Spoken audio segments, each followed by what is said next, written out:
kali ini Ica balik lagi di Koma Podcast. Nah, episode pertama kali ini kita punya tema yang menarik, yaitu bahas tentang perbedaan syuting film after before pandemi. Nah, penasaran kan siapa sih bintang tamu kita? Yaitu adalah sutradara dari Co-Making 2020 dan Co-Making 2021. Langsung aja kita sambut. Dan mereka udah di samping kiri kanan saya, itu ada Mas Ulya Dialabib, halo. Dan Mas Satria Septuburyanto, halo. Diem banget, semangat dong. Halo. Halo. Halo. Apa kabar nih Mas? Ahlan wa sahlan. Oke nih sobat Cako dan Cika di rumah. Jadi kalau yang belum tahu, Mas Ulya ini adalah sutradara dari film Sarang ya Mas ya? Iya, betul. Yes. Sarang itu produksi tahun berapa nih Mas? Jelasin sedikit nih untuk sobat Cako dan Cika yang belum tahu mungkin. Produksinya itu pokoknya sebelum pandemi masuk ke Indonesia itu sekitar tahun berapa? 2020 awal itu kita produksinya. Selamat kita dari pandemi kan? Iya. Nah, kalau untuk prosesnya nih Mas, kan itu awal 2020 ya? Untuk prosesnya sendiri itu berapa bulan? Proses apanya? Proses dari praproduksi sampai produksinya. Itu kalau sampai produksi itu sekitar 3 sampai 4 bulan sih. 3 sampai 4 bulan. Jadinya udah dari akhir 2019 ya? Iya, itu udah dari akhir 2019. Terus itu tapi lama di post production sih, karena awal-awal pandemi itu kan ya itulah. Oke, berarti lama. pas postnya itu udah masuk ke pandemi ya Mas ya? Iya. Oke, kalau untuk Satria sendiri itu kemarin kan pas pandemi, baru tahun ini ya? Itu kapan sih produksinya dan mengambil atau butuh waktu berapa lama untuk proses sampai setelah produksi? Oke, kalau buat produksinya itu baru kemarin tanggal 9 sampai tanggal 10 ya. Oh, iya, baru itu. Banget ya? Iya, baru banget. Dan kalau buat estimasi waktunya itu dari praproduksi sampai produksi itu 3 bulanan. 3 bulanan ya? Iya. Hampir sama kayak yang Mas Ulya tapi agak lamaan deh yang Satria ya? Iya dong. Lamaan aku lah. Lamaan Iya, kamu? lamaan. Iya. Mas Ulya. Iya. Kan corona itu masih baru, jadi kita masih takut gitu loh mau buat. Iya, benar. Kalau untuk susahnya dari sebelum pandemi, mungkin kayak cari talent, kendala deh yang Mas Ulya alami waktu produksi Sarang itu apa Mas? Tentunya ya kita nyari talent itu cukup agak susah sih, karena rata-rata mereka banyak yang produksi dari relasi gitu. Oke, berarti lebih ke talent ya? Talent awalnya itu susah emang. Kalau untuk perizinan lokasi tempat itu gimana? Oh, itu gampang lah. Gampang. Iya, karena dari yang punya rumah itu kan karena rumah teman sendiri kan. Oh, bener. Rumah teman sendiri itu gampang, makanya. Itu di kampung atau Iya, di mana? Di kampung. Oh. Kalau untuk tetangga-tetangga itu agak ribet kan Mas? Untungnya enggak sih, karena kita juga udah perizinan lengkap lah dari RW, kecamatan, kepolisian, itu untungnya mudah untuk diurus. Oke. Kalau untuk Satria nih waktu produksi pas pandemi, kalau untuk perizinan tempat gitu ada kesulitan nggak sih? Kan pasti banyak banget tuh prokesnya, terus perizinannya ketat banget. Ya buat perizinannya sih gampang-gampang susah ya, soalnya kan kita ini baru masa pandemi dan ada perizinan baru yang namanya di Satgas itu kan. Nah, di Satgas itu. Jadi kemarin tuh kita sebenarnya udah perizinan di Polresnya, cuman malah dilempar ke Satgas Covid-nya gitu. Jadi dari Polresnya ini emang udah ngelempar ke Satgas Covid-nya gitu buat perizinan tempatnya gitu. Cuman kalau buat tempatnya sebenarnya ya alhamdulillah kan dapat dari mas-mas alumni, dari tempat mas alumni, jadinya lumayan gampang buat perizinannya gitu. Oke, berarti perbedaannya kalau Mas kemarin langsung ke Polres ya, ini langsung dari Polresnya lempar ke Satgas. Iya, iya. Jadi ya untuk proses perizinannya itu lebih ke Satgas kalau waktu pandemi gitu. Oke, kalau untuk kru sendiri, waktu tahun Mas kemarin berapa orang sih? Berapa banyak kru? Dan itu standby di set semua kah? Atau ada kayak semua sip-sipan gitu? Ya, kalau kru sendiri, kru saya itu ada sekitar 30 orang. Jadi karena kita itu kemarin belum pandemi, kita full di sana semua. Sampai tidur, sampai ya semuanya lah di Belum sana. ada jaga jarak ya? Iya, belum. Nanti kita rekat. Mantap. Produksimu Nah, produksimu ditanya tuh. Waduh. hati nanti. Wah, keren sih. Keren sih Kak. Ditanya tuh tadi sama Mas Uya produksinya Satria Iya. gimana? Kalau buat produksiku itu kemarin malah kruku itu ada 40 orang. Oh, lebih banyak Lebih nih. banyak malah. Berapa nih kamu ya? Lebih banyak, tapi malah ada pandemi ya itu makanya. Kemarin kalau dari aku itu dijadiin shift-shiftan Mas. Gitu. Jadi ada kan di kru itu ada kos-kosan di sekitar base camp ini.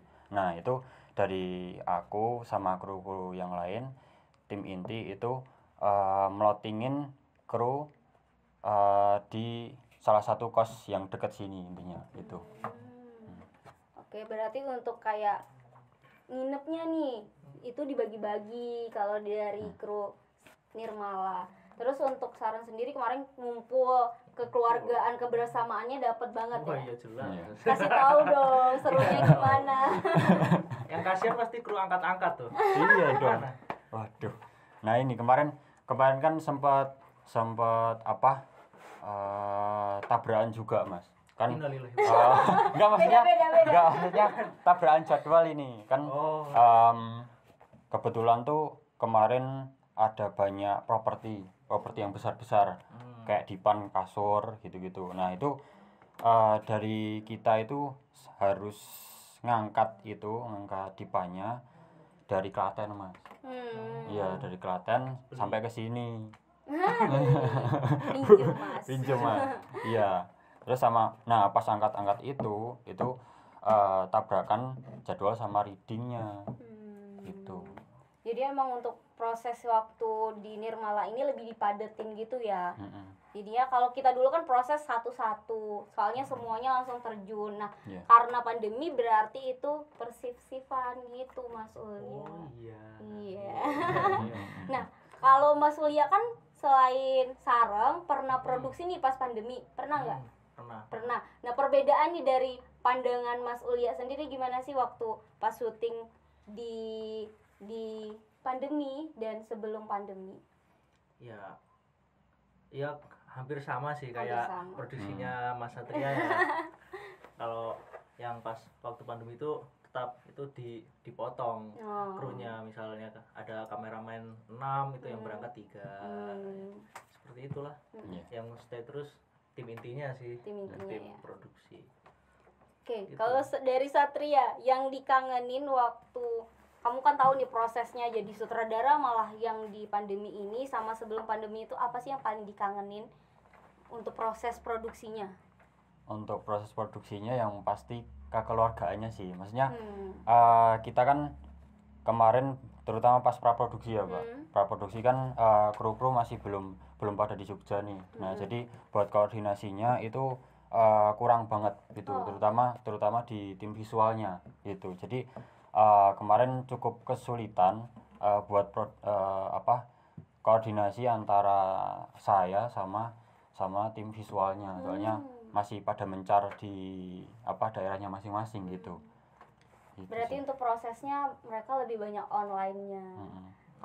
Kalau Mas Ulya dulu kayak beda naskah, terus breakdown dan lain-lain itu berarti offline ya, ketemu langsung. Itu biasanya paling sering itu menghabiskan waktu berapa lama sih? Kayak mungkin kita habis ketemu talent langsung beda naskah sampai malam atau sampai pagi itu kan biasanya suasana produksi kan seperti itu sampai pagi. Nah, kalau Mas Ulya dulu kayak beda beda naskah terus breakdown itu paling lama jam berapa sih? Jam berapa ya? Mungkin jam 2-an mungkin. Jam karena 2-an. iya karena ya itulah Cari tempat banyak, gitu ya. cari tempat juga kan cewek-cewek juga kan. Enggak sih. Aduh. Keren. Oke. Nggak bisa tidur pagi-pagi. Iya, bisa. Masuk. Tak yang lain koordinasi kita tidur. Mantap. Kalau yang online nih, online berarti lebih lama kah atau lebih singkat? Lebih gitu? singkat. Oke. Kalau buat koordinasi online sebenarnya tuh kita udah cukup banyak koordinasi, cuman waktunya itu singkat-singkat, Mbak. Soalnya kan kita nggak tahu kondisinya si kru-kru yang lain tuh kayak gimana gitu. Jadi kemarin tuh malah sebenarnya banyak koordinasi, cuman singkat waktunya gitu. Lebih singkat gitu Iya, ya. lebih singkat. Terus kalau untuk proses offline-nya itu berapa hari produksi sih? Pasti kan kita produksi nggak mesti semuanya online gitu. Kalau offline Yeah. kemarin itu menghabiskan waktu berapa lama untuk offline sama online tadi kan hampir 2 bulanan ya. Berarti 3 bulan. 3 bulanan. Jadi kalau buat buat online-nya itu tuh sekitar 2 bulan lebih. 2 bulan lebih. 2 bulan lebih dan buat offline-nya itu sekitar 15 harian. Oh, 15 Iya. harian. Jadi kru kumpul itu baru H-15 gitu. Oke, kalau untuk dari Satria sendiri nih, kalau untuk mengatasi kayak prokes gitu sebelum produksi itu apa sih yang harus dilakukan? Mungkin bisa jadi tips juga nih untuk sobat Cika dan Cako Cika Oke. di rumah nih. Oke, jadi sebelum kita bikin film itu kan tadi ada perizinan Satgas Covid ya. Nah, itu tuh di situ ada tertera intinya ada poin-poin yang harus kita lakukan sebelum produksi gitu. Jadi misalnya yang pertama itu kita harus tes genos atau tes rapid. Intinya ada surat yang membuktikan kalau kita tuh bebas corona gitu. Okay. Di semua kru ya. Terus habis itu juga kita juga harus menyediakan alat-alat prokes seperti masker, terus itu ada sabun cuci tangan juga sama hand sanitizer. Intinya alat-alat prokes harus ada gitu. Oke. Lebih agak ribet di kesehatannya ya. Kesehatan. Kalau produksi Mas Ulya itu apa yang disiapin? Yang penting makan ya. Yang penting Yang penting makan ada gitu. kru punya tenaga aja tenaga. sih. Gitu. Oke, berarti kalau untuk dari Mas Ulya nih, kayak apa ya namanya itu, kayak harapan nih. Walaupun kita pandemi tapi produksi tetap jalan itu ada tipsnya nggak sih? Mungkin dari gambar-gambaran sekeliling atau produksi pas pandemi gitu. Kayak misalnya nih walaupun kita online kita harus tetap koordinasi hari H atau apa gitu. Hari H kayak apa aja. Apa tuh Mas? Kalau menurutku kalau kalian mau produksi pas pandemi kayak gini sih yang penting komunikasi tetap terjaga aja sih. Jadi ya kita tetap bisa brainstorming walaupun kita dipisahkan oleh Jarak. Keren. Keren. Gitu. Ada lanjutannya? Oh nggak ada. Aku nunggu. Apa nih? Yang penting jangan lupa terus berkarya di masa pandemi. Tetap produktif gitu ya. Karena nanti kalau otak kita tidak diasah itu kan tumpul gitu. Gitu. Lupa dong nanti kalau pandemi. Oh, betul. Terus kalau untuk Mas Ulya ada tips nggak sih produktif yang di perfilman selama pandemi? Apa ya? Mungkin aku nambahin ya. Boleh. Oke. Ria dulu berarti. Kalau produktifnya sebenarnya produktif kata produktif itu bukan cuman kita bikin karya aja ya. Jadi kita sebenarnya itu juga bisa lihat karyanya orang lain gitu. Jadi dari karya orang lain itu kita analisis buat karya kita selanjutnya gitu. Jadi nggak cuman bikin karya doang tapi kita juga bisa ngamatin karya orang lain untuk diaplikasikan atau dimodifikasi ke karya kita gitu. Atau yang penting bisa bikin karya yang bisa dibikin di rumah deh. Ya, benar. Kayak awal-awal pandemi kayaknya banyak banget yang lebih produktif ya, kayak bikin film di rumah, terus mungkin kayak video-video sinematik gitu ya. Iya. Tuh. Di rumah. Jaga jarak. Kayak kita jaga jarak loh, tapi di kamera aja kelihatan deket. Sebenarnya kita di green screen loh. Iya, di green screen. Jadi kita disatuin nih. Ngobrol sendiri kita ini. Betul. Terus untuk harapan nih dari yang muda dulu nih, dari Satria, harapan untuk perfilman di Indonesia selama pandemi ini apa sih dari Satria untuk kedepannya gitu? Kalau kita masih berada di zona pandemi yang gitu. Oke. Sebenarnya pandemi ini bukan jadiin alasan ya buat kita tetap terus berkarya gitu. Jadi walaupun ada halangan corona ini itu, cuman kita juga bisa berkarya walaupun itu tadi yang dari rumah. Bisa kita coba latihan dulu, misal latihan ngevlog, video ngevlog gitu, terus upload YouTube gitu. Intinya karya itu nggak harus bagus banget, soalnya kita juga ada proses di dalam membuat karya gitulah. Betul. Dari Mas Uya nih. Kalau mungkin dari aku ya, jadikan pandemi ini sebagai tantangan. Ini kalau berkarya banyak tantangan itu seru. Ya seru. Terus ya gimana ya, kita lebih enjoy.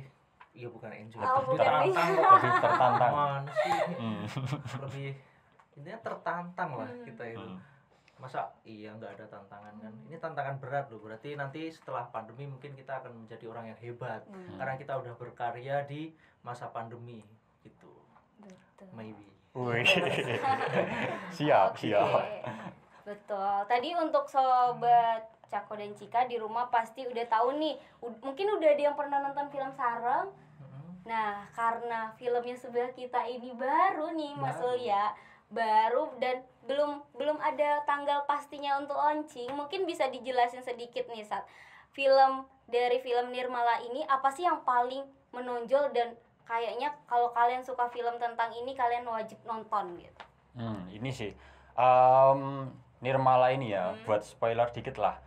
Jadi di Nirmala ini itu kita ngangkat tema tentang kesehatan mental gitu. Jadi buat kalian yang kira-kira kesehatan mentalnya terganggu gara-gara pandemi, gara-gara kuliah online, ya pasti nonton lah ini.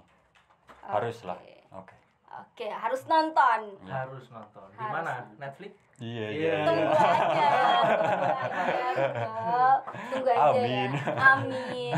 Nah, kita udah ngobrol dari tadi tentang syuting di pandemi dan sebelum pandemi.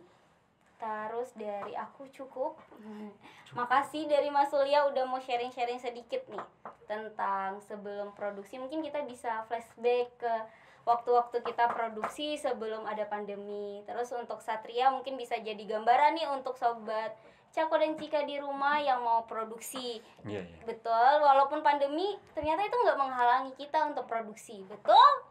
Betul. Oke, Ica pamit. Terima kasih untuk sobat Cako dan Cika udah nonton Koma Podcast. Untuk yang request nih mau bahas tentang apa di next episode, komen di bawah dan di like dan di share ke teman-temannya supaya teman-temannya paham dan tahu tentang produksi film.